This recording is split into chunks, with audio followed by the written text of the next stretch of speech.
Hello बच्चों, let's read this question. So the question here is a uniform sphere of mass m and radius capital R rolls without slipping down an inclined plane set at an angle of alpha to the horizontal. Find the magnitudes of the friction coefficient at which slipping is absent. So basically क्या दिया हुआ है आपको? एक inclined plane दिया हुआ है. Let's say this is your inclined plane, right? और ये जो horizontal है इससे अल्फा एंगल पर है. इसके ऊपर आपका एक यूनिफॉर्म स्फीयर है. एक यूनिफॉर्म स्फीयर बना लेते हैं. Let's say this is your sphere, ठीक है. और इसकी रेडियस आपको गिवन है, इट इज कैपिटल आर, और इसका मास आपको गिवन है एम. ओके, और ये ऐसे रोल करते हुए नीचे आ रहा है, राइट. तो this is a case of pure rolling, right. It is pure rolling क्योंकि ये स्लिप नहीं कर रहा है. इसमें दिया हुआ है कि विदाउट स्लिपिंग. ओके, सो हमें ये जो आपका स्फीयर है इसके और इंक्लाइन प्लेन के सरफेस के बीच में कोफिशिएंट ऑफ फ्रिक्शन कितना होना चाहिए. बेसिकली ये स्टैटिक फ्रिक्शन होगी क्योंकि ये स्लिप नहीं कर रहा है, राइट. सो ये कोफिशिएंट ऑफ फ्रिक्शन कितना होना चाहिए, इसकी वैल्यू हमें फाइंड आउट करनी है जिससे कि ये स्लिप ना करे. अगर यानी कि ये वैल्यू कोफिशिएंट ऑफ फ्रिक्शन की इससे कम हुई तो ये यहाँ पे स्लिपिंग करना शुरू कर देगा, राइट. तो मिनिमम वैल्यू हमें इसकी फाइंड आउट करनी है कोफिशिएंट ऑफ फ्रिक्शन की. सो देखो यहाँ पे जो की कॉन्सेप्ट हमारा यूज होने वाला है, दैट इज की concept is you should know the case for pure rolling.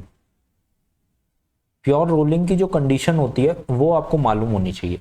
और ये कंडीशन क्या होती है? ये कंडीशन बोलती है कि मान लिया अगर ये जो आपका कॉन्टेक्ट पॉइंट है ये O है, राइट, और ये सेंटर पॉइंट है C, तो आपका जो वेलोसिटी है एट पॉइंट O, जो आपका कांटेक्ट पॉइंट है स्फीयर और इस प्लेन के बीच में, वहां उस पॉइंट की आपकी वेलोसिटी जीरो होनी चाहिए. This is the condition for pure rolling. अगर ये वेलोसिटी इसके अंदर कुछ ना कुछ आ गई तो फिर ये स्लिप करना शुरू कर देगा. इस पॉइंट की वेलोसिटी आपकी जीरो होनी चाहिए. This is the condition. Okay, so चलो सॉल्व करते हैं हम इसको. देखो इस पॉइंट की वेलोसिटी जीरो कब तक रहेगी? जब तक इसमें कोई एक्सेलरेशन नहीं आएगा, ठीक है. अगर इसमें कोई भी एक्सेलरेशन आ गया इस पॉइंट पे तो ये इसके अंदर कुछ ना कुछ वेलोसिटी आ जाएगी, राइट. अब इस ये जो स्फीयर है हम इस पे अच्छे से देखते हैं इस पे क्या क्या फोर्सेस काम कर रही हैं. देखो इसका एक मास होगा जो डाउनवर्ड डायरेक्शन में ऐसे एक्ट कर रहा होगा, इट इज mg, राइट. अब इस मास को अगर हम दो कंपोनेंट में डिवाइड कर दें तो ये सेंटर ऑफ मास से इधर लग रहा होगा mg साइन अल्फा, और नीचे की तरफ यहां से जो लग रहा होगा this is mg cos alpha because this angle is alpha, right. तो ये तो दोनों कंपोनेंट इसके आ गए. बाकी इस पे एक फ्रिक्शन वर्क कर रही होगी सरफेस के along, let's say it is f. Okay, और इसके अलावा इस पे एक नॉर्मल रिएक्शन लग रही होगी ऊपर की तरफ, दैट इज n. ठीक है, तो टोटल ये सारी फोर्सेस इस पे काम कर रही हैं. और हमने अभी अभी देखा कि हमारी कंडीशन क्या होनी चाहिए कि V0 इज इक्वल टू 0. अगर देखो हम पास से स्फीयर को देखें और ये मान लो एक कांटेक्ट पॉइंट है, राइट. तो ये जो है सामने की डायरेक्शन में एक ट्रांसलेशनल मोशन कर रहा है, तो इस मोशन की कुछ ना कुछ एक्सेलरेशन होगी. Let's say it is A, right. इस तरीके से इसमें कुछ ना कुछ A लग रही होगी इसके सेंटर ऑफ मास से इस डायरेक्शन में, राइट. और इसके अलावा अगर ये गोल गोल घूम रहा है तो इसमें इस तरीके से एक एंगुलर एक्सेलरेशन भी होगी. एंगुलर एक्सेलरेशन अल्फा हम शो करते हैं, लेकिन अल्फा हमने एंगल ले लिया तो हम मान लेते हैं चलो इसको थीटा डबल डॉट लगा देते हैं, ठीक है. ये थीटा डबल डॉट क्या है? ये आपकी एंगुलर एक्सेलरेशन है. और ये कितने पॉइंट पे लग रही है? यहाँ पे ये जो इसकी रेडियस है दिस इज r, और ये पॉइंट हमारा O है. सो हमें बेसिकली ये केस फाइंड आउट करना है कि जब ये जो सामने वाली एक्सेलरेशन है यानी कि A, और इस थीटा डबल डॉट की वजह से यहाँ पे एक पीछे की तरफ एक्सेलरेशन आ रही होगी जिसकी वैल्यू क्या होगी? थीटा डबल डॉट इनटू ये रेडियस r. तो ये दोनों एक्सेलरेशन आपकी इक्वल होनी चाहिए. अगर ये अनइक्वल हो गई तो आपकी कुछ ना कुछ वेलोसिटी आ जाएगी इस पॉइंट पे, जो कि हमारा केस फिर फॉल्स हो जाएगा, राइट. तो हमारी जो बेसिक नीड है वो क्या है कि हमारी एक्सेलरेशन इक्वल होनी चाहिए इस एक्सेलरेशन के. ये हमारी बेसिक कंडीशन है. तो इसी को हम फाइंड आउट करने की कोशिश करेंगे और हमारी कुछ ना कुछ अल्फा की वैल्यू वहां से और म्यू एस की हमारी वैल्यू वहां से हमें फाइंड आउट होगी, राइट। तो चलो सबसे पहले हम ए को देखते हैं। ए के लिए हमें इसका जो ट्रांसलेशनल मोशन है उस पर हमें फोकस करना होगा। तो अगर हम इसके ट्रांसलेशन मोशन को देखें तो हम न्यूटन सेकंड लॉ से लिख सकते हैं कि इसका जो मास है, मास इनटू जो इसकी ट्रांसलेशनल एक्सेलरेशन है m इनटू ए, किसके इक्वल होगी। कौन कौन सी फोर्सेस इस डायरेक्शन में इस पे लग रही हैं, mg sine alpha, mg sign alpha minus this friction force, okay F। सो ये हमारी इक्वेशन हो गई। और हम देख सकते हैं कि फ्रिक्शन क्या होती है, friction is equal to mu S into N, right, ये हम जानते हैं। अब देखो नॉर्मल को आप देखो, नॉर्मल किसके साथ बैलेंस हो रहा है, एम जी कॉस एल्फा के साथ। तो यानी कि हम फ्रिक्शन फोर्स की वैल्यू यहाँ पे क्या रख सकते हैं, mu S into M G cos alpha, right. तो हमारी जो ये इक्वेशन बन जाएगी M A is equal to M G sine alpha minus mu S into M G cos alpha, right. तो बेसिकली हमें एक्सेलरेशन चाहिए थी, तो m तो वैसे ही कैंसिल आउट हो जाएगा यहाँ पे।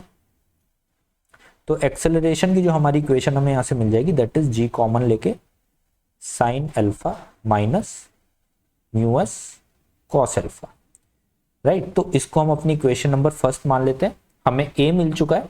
अब हम यहाँ पे थीटा डबल डॉट को निकालने की यहाँ पे कोशिश करेंगे, थीटा डबल डैश। तो बेसिकली अब हम निकालते हैं। देखो अब रोटेशनल मोशन पे हम इसके फोकस करते हैं, राइट। रोटेशनल मोशन में अगर हम देखें तो जो इस पे फोर्स लग रही है, जो इसमें रोटेशन कर रही है, जो टॉर्क प्रोवाइड कर रही है, वो कौन सी फोर्स है, वो है फ्रिक्शनल फोर्स। क्योंकि बाकी सारी फोर्सेस जो एक्ट कर रही हैं वो तो सेंटर से पास हो रही हैं, राइट। तो उनकी वजह से कुछ भी मूवमेंट यहाँ पे या टॉर्क नहीं आ रहा है। टॉर्क सिर्फ किसकी वजह से आ रहा है, फ्रिक्शन फोर्स की वजह से। तो हम इक्वेशन यहाँ पे लिख सकते हैं moment of inertia into theta double dot is equals to, हमारा टॉर्क के इक्वल होगा। अब टॉर्क किसकी वजह से आ रहा है, फ्रिक्शन की वजह से। और ये टॉर्क कितना है, एफ इंटू जो परपेंडिकुलर डिस्टेंस हमारी यहाँ से आर, तो it is basically F into R, okay. और अगर हम देखें आई कितना होता है एक स्फेयर के लिए, एक यूनिफॉर्म स्फेयर के लिए हमारी आई की वैल्यू होती है 2/5 mr square, movement of inertia, right.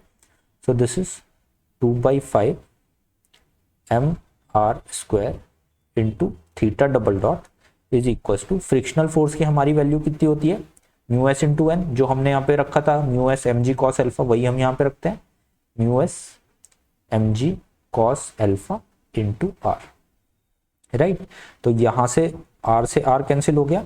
Basically हमें थीटा डबल डॉट चाहिए था, तो इसकी वैल्यू हमें कितनी मिली, इट इज इक्वल टू, हम इसको उधर ले जाएंगे 5/2 म्यू एस, ठीक है, m से m यहाँ पे भी कैंसिल आउट हो जाएगा, g cos alpha by r, right.